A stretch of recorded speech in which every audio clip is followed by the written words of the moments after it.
పరిశుద్ధ గ్రంథం ఛానల్ వీక్షిస్తున్న ప్రతి ఒక్కరిని దేవుని పేరిట వందనాలు తెలియజేసుకుంటున్నాం.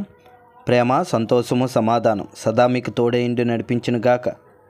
నిన్నటి దినాన కీర్తన గ్రంథం 133వ అధ్యాయం చదువుకున్నాం. ఈరోజు కీర్తన గ్రంథం 134వ అధ్యాయం చదువుకున్నాం.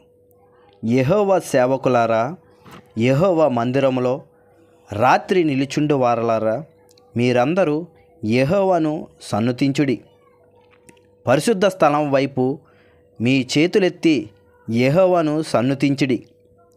భూమి ఆకాశములను సృజించిన యెహోవా సియోనులో నుండి నిన్ను ఆశీర్వదించునుగాక. ఇంతటితో కీర్తన గ్రంథం 134వ అధ్యాయం పూర్తయింది. రేపటి దినాన కీర్తన గ్రంథం 135వ అధ్యాయం చదువుకుందాం.